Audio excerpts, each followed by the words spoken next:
आपका स्वागत है इस वीडियो में। तो मैं हूं आदि और आज हम बात करने वाले हैं बेसिक ज्योग्राफिक टर्म्स के बारे में।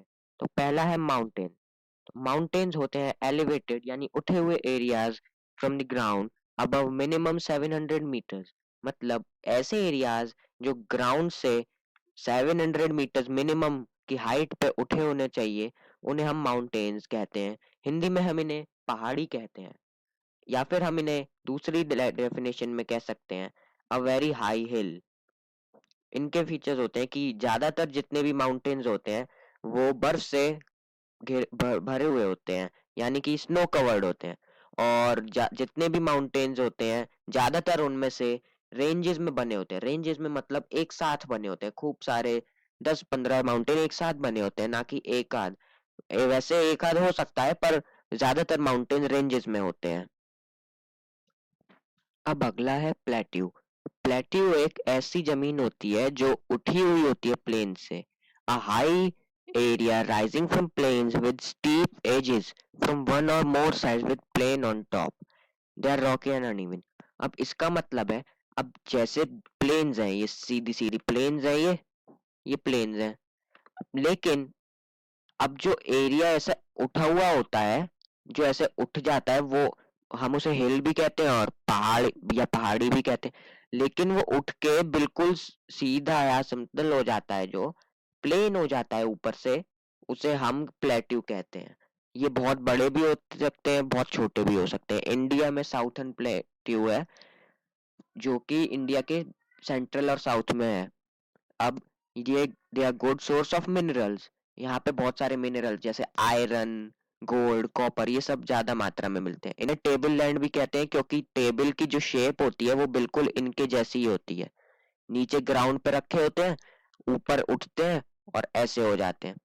ऐसे ये है, ये ऐसे ऊपर उठते हैं, साइड में इधर उधर ऊपर उठते हैं और ऐसे प्लेन हो जाते हैं। ऊपर से इधर उधर से उठते हैं और फिर नीचे ऐसे प्लेन आ जाते हैं। कुछ होते हैं जो दोनों तरफ से उठते हैं, कुछ होते हैं जो एक साइड से ही उठते हैं इस तरह, और दूसरी साइड से ऐसे ऐसे प्लेन प्लेन बिल्कुल ऐसे ऊपर नीचे होके ऐसे ग्राउंड प्लेन्स पे आ जाते हैं। और कुछ ऐसे खड़े हुए से चट्टाने होती हैं, किसी की साइड, किसी की दोनों, किसी की सारी साइड होती हैं। कुछ प्लेट्यू पहाड़ या हिल से घिरे हुए होते हैं। अब देखिए, ये जो पिक्चर दिख रही है आपको, ये वाली, इस पिक्चर में ध्यान से देखिए, ये दो पहाड़ से एरिया है और इनके बीच में ये ऐसी लाइन सी जा रही है। नीचे ये थोड़ी झुकी हुई लाइन है या खाई है। अब इसको आप क्या कहेंगे इंग्लिश में, अंग्रेजी में क्या कहेंगे? वैली, कैनियन या फिर गॉर्ज? सोच के बताइए और सोचिए कि आप इसे क्या कहेंगे। अब समझिए कि वैली क्या होती है। Valley is a lowland between two hills or mountains. A lowland between two hills or mountains मतलब एक एक छोटा सा रास्ता, जैसे इस इमेज में आपको दिख रहा है, छोटा सा पतला सा नीचे, बहुत नीचे खाई या घाटी टाइप रास्ता, जो कि माउंटेन्स और हिल्स के बीच में है। दो माउंटेन्स और हिल्स, जैसे इस साइड ये माउंटेन है, इस साइड ये माउंटेन है, तो इनके बीच में जो ये वाला रास्ता है, इसको हम वैली कहेंगे। अब वैली क्यों कहेंगे, कैनियन या गॉर्ज क्यों नहीं कहेंगे, ये भी देखते हैं। अब देखिए, ये कैनियन क्या होती है? A low area between two very high hills or mountains which have steep sides. अब जो कैनियन होती है, वैली तो बता दिया।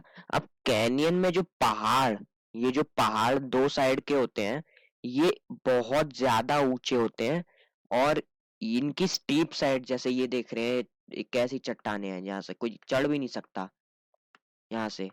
अब वैली में दिखाया था, उसमें उसमें जो चट्टाने थी वो इस टाइप की थी, इस टाइप की वैली में। और कैनियन में चट्टाने जो होती हैं वो इस टाइप की होती हैं थोड़ी, ऐसे आप समझ सकते हैं। इस टाइप की होती है थोड़ी वैली में, मतलब कैनियन में, सॉरी। ये वाली कैनियन है, ये वाली कैनियन है, और ये वाली जो है, ये वाली वैली है। वैली में इस टाइप की होती है और वैली थोड़ी कम गहरी होती है। वैली जो होती है वो कम गहरी होती है, पर कैनियन जो होती है उसकी जो डेप्थ, डेप्थ मतलब गहराई या फिर जो वो कितनी गहरी होती है, वो बहुत ज्यादा, मतलब वैली के कंपैरिजन में वो बहुत ज्यादा गहरी होती है। तो ये हो गया कैनियन, और ये जो इमेज में देख रहे हैं ये है कैनियन। यहाँ पे ये देखिए, ये कैसी कैसी पहाड़ियां हैं यहाँ पे, और ये नीचे खाई सी है। तो ये है कैनियन। अब गॉर्ज क्या है ये भी देखते हैं। अब देखिए, गॉर्ज क्या होती है, एक ऐसी वैली, वैली या फिर कैनियन जहां से इमेज में देखिए नदी बहती आ रही है, ये नदी है। अब इसे हम गॉर्ज भी कह सकते हैं, या फिर एक कैनियन भी कह सकते हैं, या वैली भी कह सकते हैं। ये जो गॉर्ज वर्ड होता है ये ज्यादा यूज में नहीं आता, ये इतना यूज में नहीं आता। सिंपली अगर हमें किसी वैली या ऐसी जहाँ जगह, वैली या कैनियन जहां से नदी बह रही है, अगर हमें उसे बताना है अपने मुंह से बोलते समय, तो हम उसे सिंपल वैली या कैनियन भी कहते हैं। अब कैनियन ज्यादातर America, north America, south America वाली साइड पे बोला जाता है, और वैली वर्ड यूरोपियन साइड पे बोला जाता है। ये एक और डिफरेंस होता है। और गॉर्ज वर्ड होता है ये इतना नहीं बोला जाता। ये जो वर्ड होता है ये इतना ज्यादा यूज में नहीं आता, ये इतना ज्यादा यूज में नहीं लेते, पर फिर भी एक ज्योग्राफिकल टर्म है। जो नदी जहां जिस वैली से बहती है उसे हम गॉर्ज कहते हैं। जैसे कि देखो ये लिखा है, valley with having a stream or river at bottom narrow area. अब जो कैनियन होती है उसकी एक और बात होती है, ये जो कैनियन है इमेज में ये थोड़ी पतली होती है। जो कैनियंस होती है इसकी ये जो नीचे वाला पार्ट होता है ये थोड़ा पतला, मतलब ज्यादा चौड़ा नहीं होता, पतला सा रास्ता होता है। जो पर वैली में जो ये रास्ता होता है ये थोड़ा ज्यादा चौड़ा होता है, ये ऐसा चौड़ा होता है। पर कैनियन, ये जो कैनियन देख रहे हैं बना रहा हूं जो मैं, इसमें इतना चौड़ा रास्ता नहीं होता। चौड़ा मतलब वाइड, इतना वाइड नहीं होता ये रास्ता। पर कैनियन में ये जो रास्ता होता है ये नैरो होता है। नैरो मतलब कम चौड़ा होता है जो। तो यही फर्क है वैली, गॉर्ज और कैनियन में। वैली थोड़ी वाइड होती है, और थोड़ी वैसी होती है, एंगल पे बेस्ड होती है, जिस जो ज्यादा खड़ी हुई नहीं होती है। और कैनियन ज्यादा खड़ी हुई और पथरीली टाइप होती है, जिसमें ये जगह कम होती है। जो पहाड़ है और वैसे पहाड़ों से बनी होती है जो सूखे होते हैं, और जैसा कि इमेज में दिख रहा है। और गॉर्ज जो होता है वो एक ऐसी वैली होती है या कैनियन होती है जहां से नीचे बॉटम पार्ट पे उसमें रिवर बह रही होती है। अब देखिए, अब हम पढ़ेंगे रिवर सिस्टम। और ये रिवर क्या होती है, ट्रिब्यूटरी उसकी, और डिस्ट्रीब्यूटरीज क्या होती हैं, और एक कॉन्फ्लुएंस जो होता है वो क्या होता है, ये सब एक एक करके हम देखेंगे। तो देखिए, पहले यहाँ रिवर की डेफिनेशन पे ध्यान देते हैं। A river is a natural flow of water in one direction that started from a glacier और स्नो माउंटेन। अब देखिए, रिवर जो होती है एक नदी जो होती है, हिंदी में जैसे नदी कहते हैं, वो एक पानी का बहाव होता है, चाहे वो तेज हो या धीरे हो। वो पहाड़, ये जो रिवर सिस्टम की ड्राइंग में पहाड़ दिख रहे हैं, ये ऊपर, ये ग्लेशियर, स्नो माउंटेन या पहाड़, पहाड़ों में से नदी बनती है। अब जरूरी नहीं है कि पहाड़ों में से ही बनेगी हर नदी, और भी कई तरीके होते हैं, मतलब और भी कई रास्ते होते हैं जिनसे नदियां बन सकती हैं, वो नेचुरल होती हैं। हम नहीं बना सकते नदी, क्योंकि पानी भी नेचुरल होता है। अब रिवर तो हो गई एक नेचुरल फ्लो ऑफ वाटर जो बड़ी होती है। अब रिवर से जो छोटी होती है, रिवर से जो छोटी होती है वो होती है एक स्ट्रीम। यहाँ पे जो देखो लिखा है ये स्ट्रीम होती है, एक छोटी सी, मतलब एक पानी की धारा या बहाव जो रिवर से छोटा होता है। अब देखिए, डिस्ट्रीब्यूटरी क्या होता है और ट्रिब्यूटरी क्या होता है। पहले ट्रिब्यूटरी समझेंगे। अब समझिए कि ट्रिब्यूटरी क्या होती है। अ रिवर दैट जॉइंस, यहाँ पे नीचे, a river that joins another big river is called its tributary. मतलब a river that is flowing from another side, मतलब एक ऐसी रिवर जो दूसरी साइड से बहती हुई आ रही है, जिसका इस डार्क ब्लू वाली रिवर से कोई कनेक्शन नहीं है। ये जो नई रिवर बहती आ रही है, और अगर ये बहते बहते अपने फ्लो में इसमें आके मिल जाती है, इसमें आ जाती है, तो अब इनमें से ये यहाँ पे तो मिल गई, पर ये वाली जो रिवर है, ये ये वाली रिवर है, ये वाली रिवर है। अब एक बार इसे ध्यान से समझते हैं कि मान लीजिए ये जी रिवर है, जी, और ये ए रिवर है, ये ए रिवर है। अब ए रिवर आके यहाँ पे इसमें मिक्स हो जाती है, और या फिर कहें तो ये इसमें आके यहाँ मिक्स हो जाती है। तो ये जो आगे वाली रिवर है, ये जी रिवर कैसे बन गई? ये देखते हैं कि जो इस ज्योग्राफी का ये रूल होता है कि अगर जो रिवर दोनों जहां पे दोनों जो मिक्स हुई है जो रिवर, उनमें से जो रिवर ज्यादा गहरी, जो ज्यादा डीप होगी, गहराई में ज्यादा जिसकी होगी, ज्यादा गहराई होगी, वो रिवर उसी के रिवर के नाम से वो आगे चलेगी।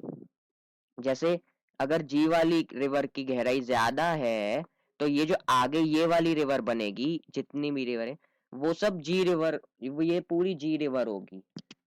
और ये वाली रिवर यहीं पे खत्म हो जाएगी। ये लो, ये लाइट ब्लू वाली रिवर ए रिवर यहीं पे खत्म हो जाएगी, और ये जो ए रिवर है, ये जी रिवर की ट्रिब्यूटरी कहलाएगी। तो जो छोटी रिवर है या जो मिक्स हुई है रिवर, वो जी रिवर की ट्रिब्यूटरी कहलाएगी। A river that joins another big river is its tributary. मतलब जो छोटी रिवर है, अगर वो अपने से बड़ी नदी में ज्वाइन हो जाए या मिल जाए, तो वो उसकी ट्रिब्यूटरी बन जाती है। तो ये होती है ट्रिब्यूटरी। अब समझिए कि डिस्ट्रीब्यूटरी क्या होती है। अब यहाँ पे लिखा है अ river that leaves the main river, a river that leaves the main river is called it's distributary. मतलब एक रिवर जो अपनी मेन रिवर को छोड़ दे। अब जैसे ये रिवर बह रही है, इसमें से और भी रिवर की शाखाएं निकल रही हैं। अब इनमें से ये जो रिवर है, इसको मेन रिवर को छोड़ रही है, वो इसकी डिस्ट्रीब्यूटरी कहलाएंगी। ट्रिब्यूटरी में तो आके मिक्स हो जाती है, और डिस्ट्रीब्यूटरी में होता है कि वो निकल जाती है, वो उसमें से। अब निकलती क्यों है? क्योंकि यहाँ बीच में पहाड़ आ गया, या कुछ हो गया, अर्थक्वेक आया या कुछ, तो वो पानी अलग दिशा में बहाव बना लेता है, अलग डायरेक्शन में फ्लो करने लग जाता है। तो ये होती है डिस्ट्रीब्यूटरी। अब इसे और थोड़ा सा समझते हैं। अब देखिए, एक ये बड़ी रोड है, ये एक बड़ी रोड है, ये एक मेन बड़ी सी रोड है। अब इसमें और इससे और भी छोटी छोटी रोड निकलती हैं, ऐसे ऐसे और भी छोटी छोटी रोड कहीं निकलती हैं। अब इसी में से अगर वो निकलती हैं, यहाँ से ही बनाई गई है वो, या फिर कहें तो इसी का पानी है वो, तो ये जो ग्रीन वाली से हाईलाइटेड रिवर या रोड्स हैं, ये इसकी डिस्ट्रीब्यूटरी कहलाएंगी। वैसे रोड्स में ऐसा कोई सिस्टम नहीं होता, ये रिवर को समझाने के लिए है। ऐसे ही अगर कोई दूसरी रिवर, दूसरी दूसरी रोड आके इस बड़ी रोड में ज्वाइन हो जाती है, पर वो जो रोड नई ज्वाइन हुई है वो इतनी बड़ी नहीं होती। अगर वो ज्यादा बड़ी नहीं होती, यानी कि इसके कंपैरिजन में इस बड़ी रोड इतनी बड़ी नहीं होती कि वो उसमें मिक्स होने के बाद उसका नाम ले पाए, तो यही बड़ी वाली रोड चलती रहती है, यही वाली चलती है इसी के नाम से, ना कि इसका नाम पड़ता है। तो ये था डिस्ट्रीब्यूटरी और ट्रिब्यूटरी का सिस्टम। अब समझते हैं कि कॉन्फ्लुएंस क्या होता है। कॉन्फ्लुएंस एक ऐसी जगह होती है जहां पे दो नदियां मिलती हैं। सिंपल है ये, बहुत, ये तो बहुत, जहां से एक नदी आ रही है और दूसरी नदी आ रही है, और जहां पे वो मिलती हैं, उसको कॉन्फ्लुएंस कहते हैं। इसे हिंदी में हम सागर, संगम, संगम भी कहते हैं, नदियों का संगम। अब ट्रिब्यूटरी नदी में आके मिलती है, और डिस्ट्रीब्यूटरी उसमें से निकल जाती है, और कॉन्फ्लुएंस ये होता है। और लेक वर्सेस लगून का हम बाद में सिखाएंगे। Thank you for watching. मिलते हैं अगले वीडियो में, तब तक के लिए जय हिंद।